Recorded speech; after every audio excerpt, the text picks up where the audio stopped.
Bismillah, alhamdulillah. Allahumma salli ala sayyidina Muhammad wa ala alihi wa sahbihi ajma'in, amma ba'du.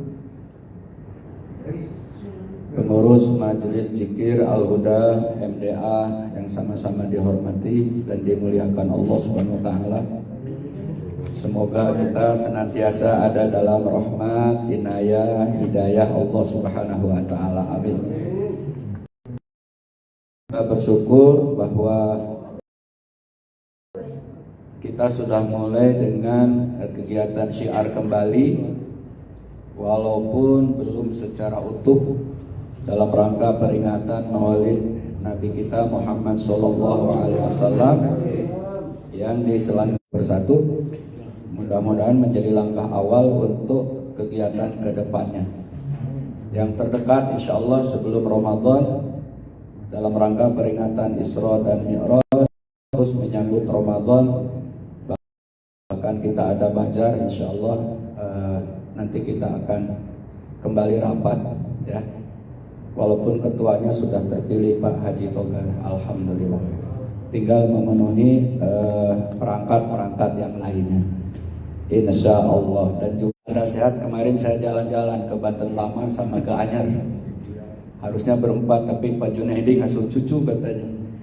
Intinya kita ada program wisata religi seperti zaman Pak Eko dulu. Kita cerita bahwa dulu pernah begini-gini, yang nyambut itu Pak Togar. Kenapa sekarang tidak katanya?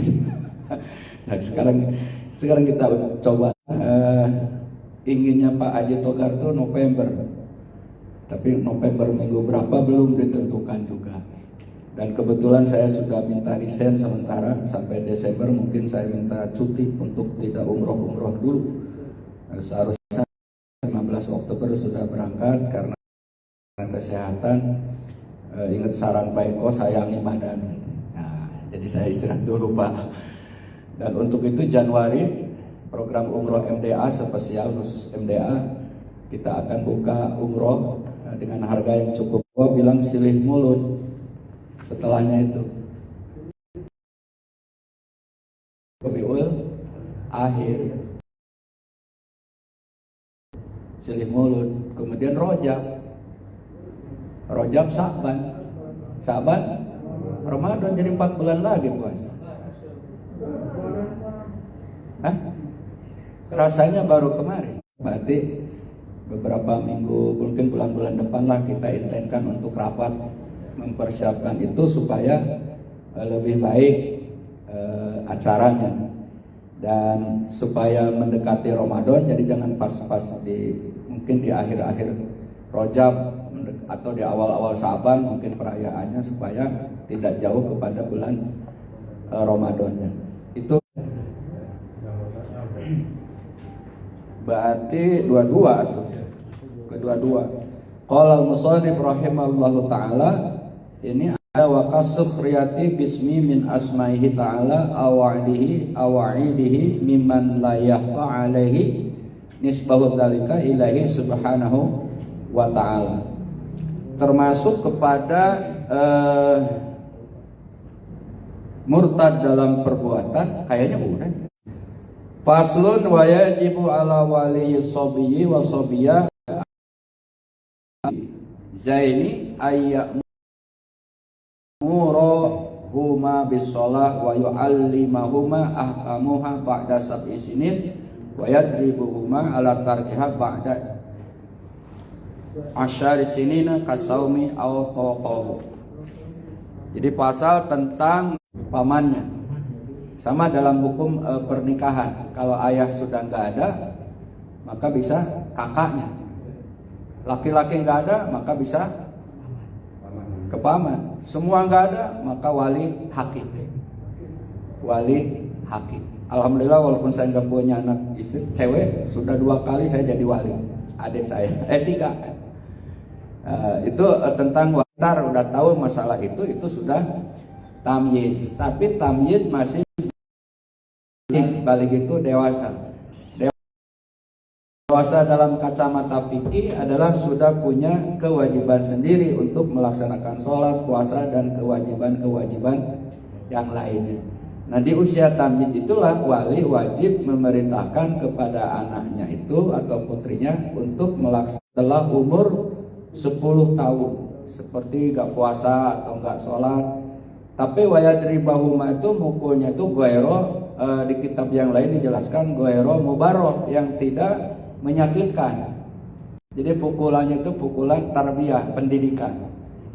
Jangan diiringi dengan kesal nafsu sehingga dibabuk itu pipinya, itu dibabuk kakinya, jangan. Itu tidak boleh. Jadi memukul itu adalah pukulan yang mendidik. Misalnya mengenal hukum syara. Hukum syara itu hukum agama, wajib,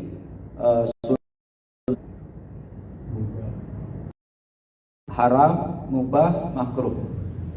Dan pengertiannya, wajib dikerjakan berpahala, ditinggalkan berdosa. Seperti sholat sunnah dikerjakan berpahala, tidak dikerjakan tidak berdosa. Seperti sholat, duduk di masjid kalau enggak wudu, enggak tahiyatul masjid, sekonyong-konyong duduk aja mubah. Tapi duduk itu bisa bernilai ibadah kalau berwudu, kemudian masuk masjid tahiyatul masjid, kemudian niat i'tikaf, nawaitul i'tikaf fi hadal masjid, maka duduknya bisa bernilai ibadah. Gitu. Bisa mandi pun mubah, tapi kalau kemudian mandinya pakai ilmu, mau Jumatan disunahkan mandi. Nah, maka mandilah, makruh aja. Ya, nggak ada niat, nggak berwudu, nggak tahiyatul masjid, nggak niat i'tikaf, maka duduknya itu adalah biasa. Mau makan mau enggak, itu juga hal-hal biasa-biasa aja. Tapi kalau kemudian makan supaya ada kekuatan untuk ibadah, tentunya maka makan itu bisa bernilai ibadah dengan bismillah.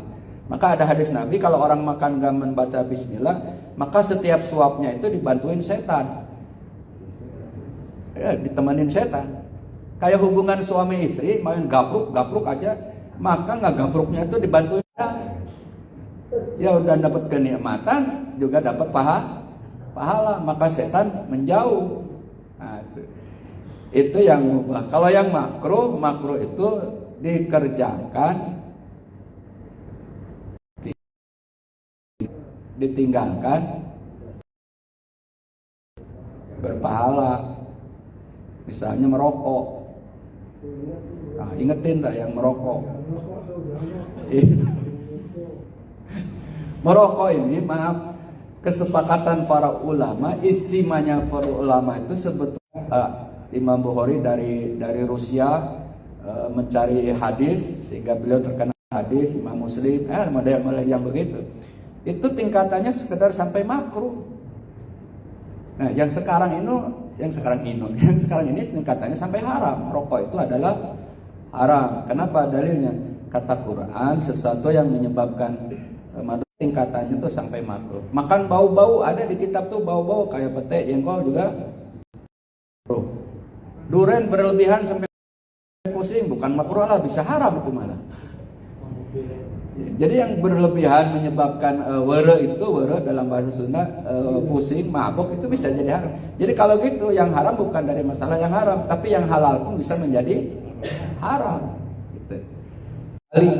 Wa yajibu ala wulatil amri qatlu tariki shalah. Kewajiban bagi pemegang pemerintah untuk membunuh orang yang meninggalkan sholat karena malas. Ini dalam sistem pemerintahan yang benar-benar dijalankan utuh Islam. Apakah sekarang ada di dunia yang utuh melaksanakan hukum Islam?